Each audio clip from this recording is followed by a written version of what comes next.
Oh, hi, boys and girls. It's me, Mr. Sunito. You caught me getting ready to brush my teeth. That's okay. It can wait. I'll put the cap back on. But that's funny because I've got a book for you for today that has a little something to do with teeth. This book is called April and Esme, Tooth Fairies. And it is written and illustrated again by Bob Graham. And if you remember, we've read a few of his books so far. We did a long time ago, Let's Get a Pup Said Kate, The Silver Button, and How to Heal a Broken Wing. Now remember, when I read you this book, pay very careful attention to the illustrations because some of the story is going to be told in the pictures. Are you ready? All right, let me get set up and let's dive right in. April and Esme, Tooth Fairies by Bob Graham. Now, boys and girls, how many of you have lost a tooth? I bet everybody's lost a tooth at this point. What did you do with your tooth? Did anybody put it under their pillow? Well, take a look at the cover of this book. And we've got some tooth fairies here, or some girls who want to be tooth fairies. This is April and Esme. Do you know what they're carrying? Well, in this story, April and her little sister, Esme, they are tooth fairies, and they are about to exchange a tooth for a coin for the very first time. Let's read to find out if they succeed. Remember to notice that the pictures have a lot of important information when Bob Graham illustrates them.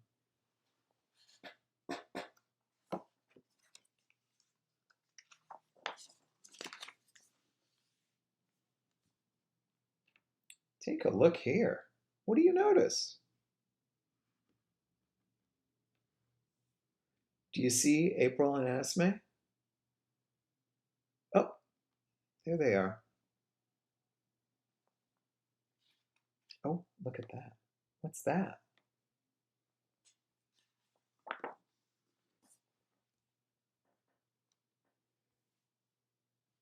Not so long ago, a tooth fairy took a call on her cell phone. April Underhill here. With one finger in her ear to block the traffic noise, she listened. You're his grandma? No, my sister, Esme, and I don't do tooth visits yet. Our mom and dad always... You want us? We shall be there. I promise. You see April with her little tiny cell phone there?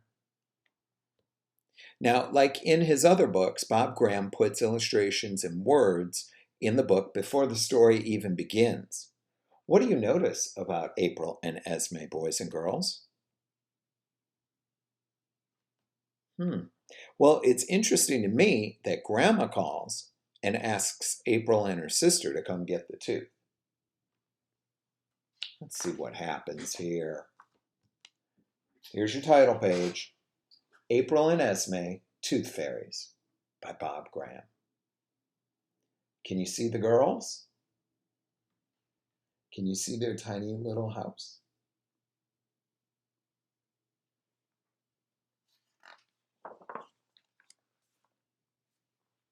April Underhill opened the door.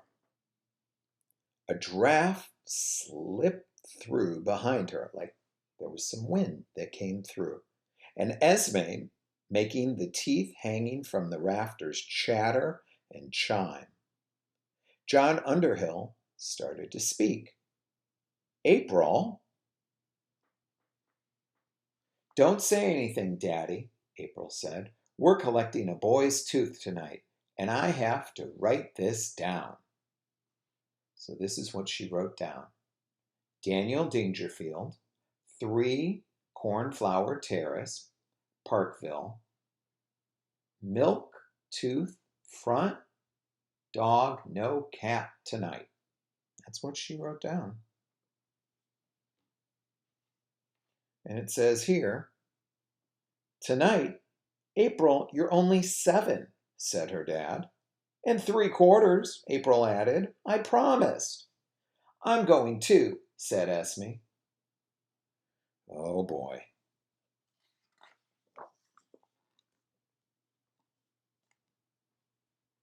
You and Esme? A tooth in Parkville? Said their mom, Faye. Darlings, you're far too young. You went by yourself when you were 6, Mommy, said Esme. She balanced a bubble on the end of her finger till it popped. Same age as me, and April's even older. Well, that was long ago, said Mom, before the highway came. Foxes still chased hares on the hill, and things were different back then. What's the mom doing?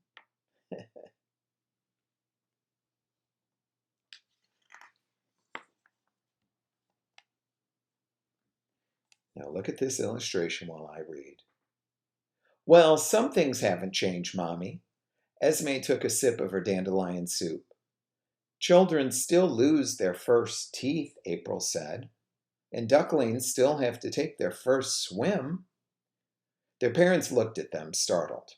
Okay, said Dad, you can both go, but take great care of your little sister, April. Yes! Look how big the word yes is. Why do you think Bob Graham makes that so large? I wonder if it's because the girls are excited. Now look up here. This is important, April, said Dad. To Daniel, you are a spirit of the air. You are magic. He must never see you. Magic? Me? Said April. Mom found a string bag for the coin going out and the tooth coming back, she said. Send me a text if you need to, she added. Now, why should Daniel never see April and Esme, boys and girls? Why do you think it's important that Daniel not see the girls?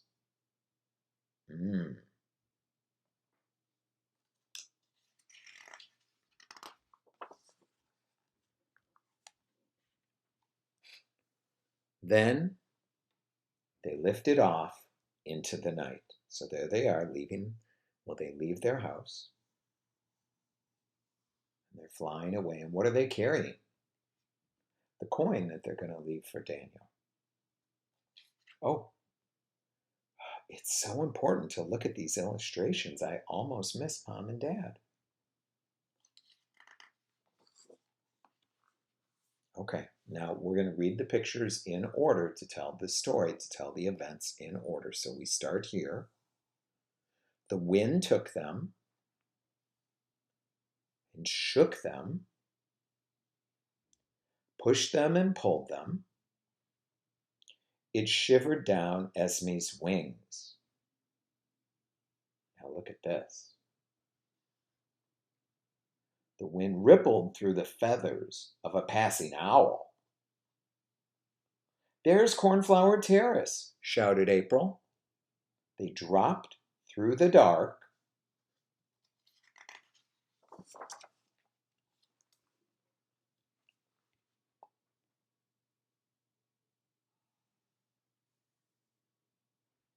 Right onto the doorstep of Daniel's house. They peered underneath. That means they looked underneath the door. Do you see the light coming out from underneath the door? April swallowed. Hold down my wings, Esme. I'll go first. Esme crawled in after her. See them sliding under the door?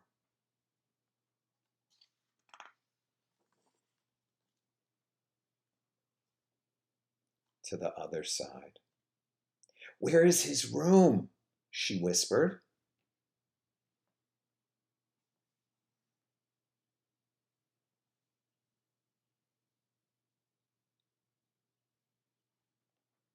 Now look at this picture. Up there, I think, replied April. Let's follow the toys.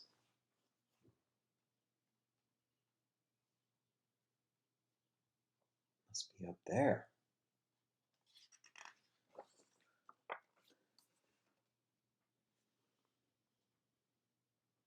Now, where are April and Esme? Do you see them, boys and girls? Oh, there they are. And there's the coin. Okay. So it says, this must be him, whispered April. She pulled the note from her pocket. We're at 3 Cornflower Terrace, she said. There's a dog, but no cat. And there's the tooth, cried Esme, shivering with excitement.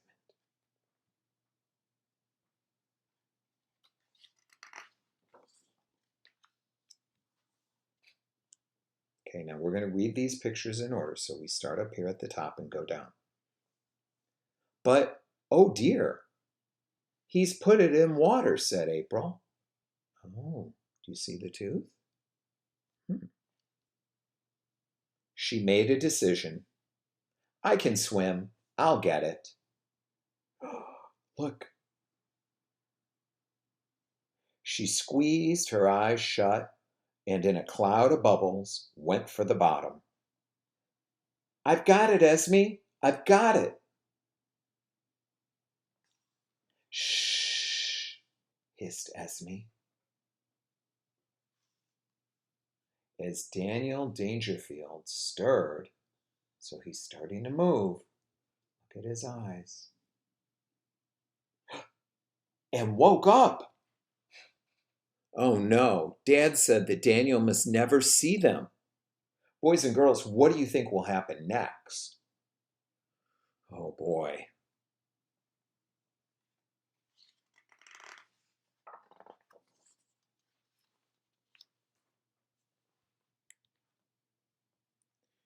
April flew, and Esme followed her. Together they pulled Daniel's eyes shut like blinds over windows. For a long time they didn't dare to breathe. So look at them. They pulled his eyes shut. Now look down here. He's asleep again, whispered April. But he saw us, Esme whispered back. I'll text Mommy, said April. Whisper what? Esme asked as they read her reply. Now, this is what the phone says. You might not be able to see it, but I can see it. And Mommy texted back. Whisper in his ear, Mommy. And they're saying, whisper what? What Daddy told us, that we're spirits. You do it, April, said Esme. Me? I'm soaked. That means she's still wet from diving in the glass of water. But she leaned into the dark and whispered, we're spirits of the air, Daniel. You dreamed us. You did not see us. So that's what she's whispering in his ear.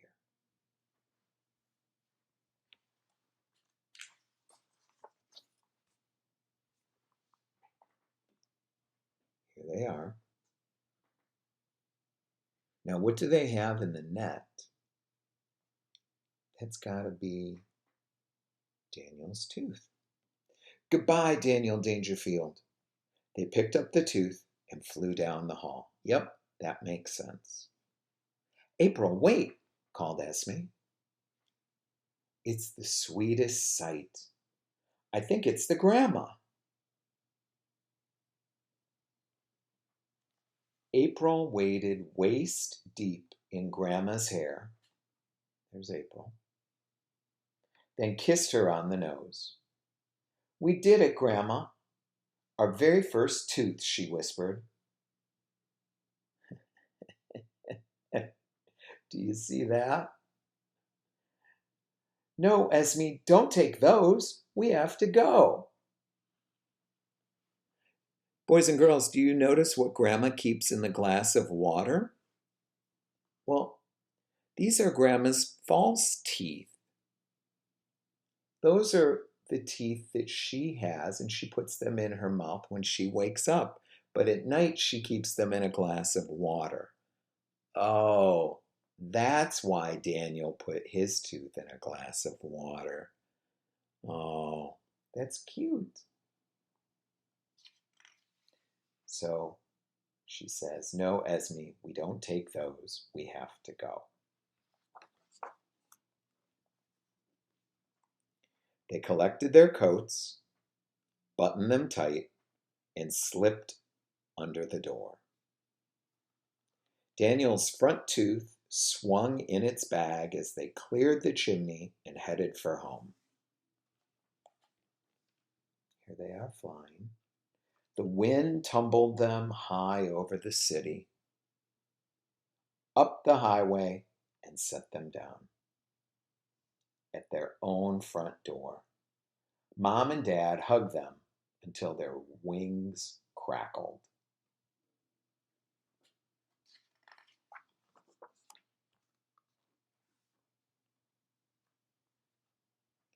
"Here's the tooth, Daddy, wrapped in my wet undershirt." "You dived for it?" asked Faye. That's the mommy. "Like a duckling in water," murmured John Underhill proudly. Dad said that.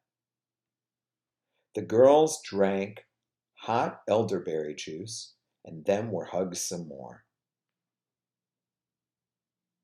Mom hung Daniel's tooth from the rafters.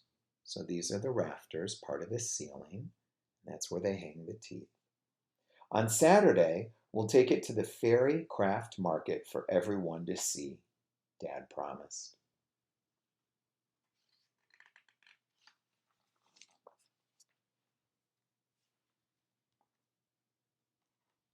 The sun rose, and a blackbird sang outside the window, louder than the distant traffic.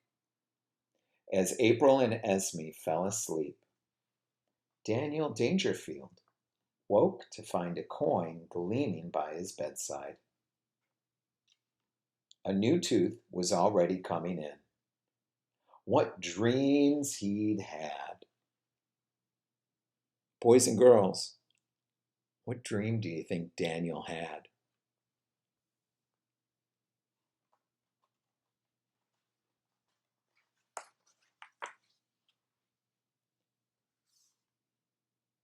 Out on the highway, a wild hare, that's a rabbit, scampered across 6 lanes of traffic, past an old stump, a tiny house, and up to its time-worn tracks on the hill. Nose twitching, it looked over its shoulder for foxes, then far out to the horizon.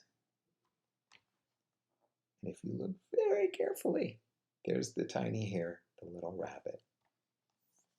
The end. Why don't you go get your writer's notebook and your materials, and let's get ready to write. Okay, boys and girls, you have your writer's notebook, you got a pencil, maybe some crayons. Okay, let's do just a little bit of writing today about April and Esme.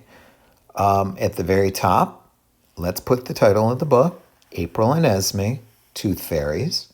And of course, tell me your name. Write your name there. Now, what we're going to write about today is we're going to think about the characters. Who are the characters in this story? Well, the 2 most important characters were, of course, April and Esme, the sisters. And the question that I've got for you today is, how do April and Esme feel in this story? And then the second part, the second question is, how do you know?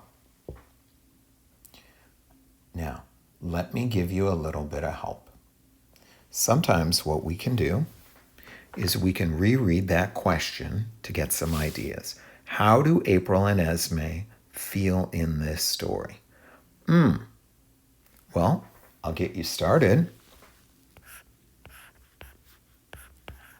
April and Esme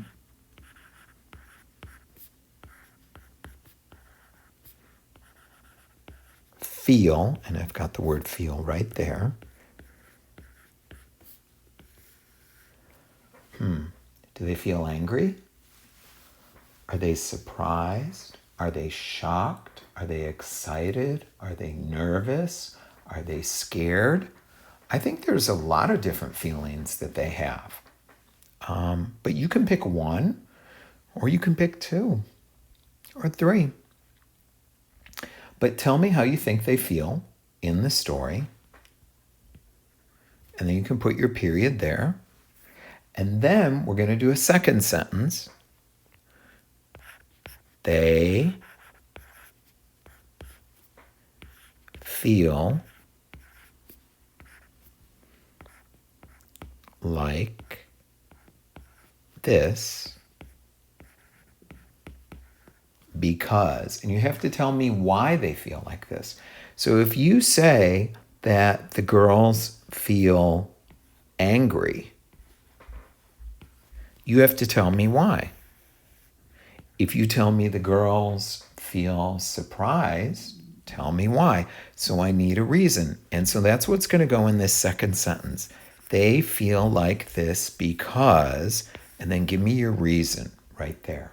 So I should see 2 sentences today. That's not too much. And then you can add a little drawing, and I put a little drawing down here.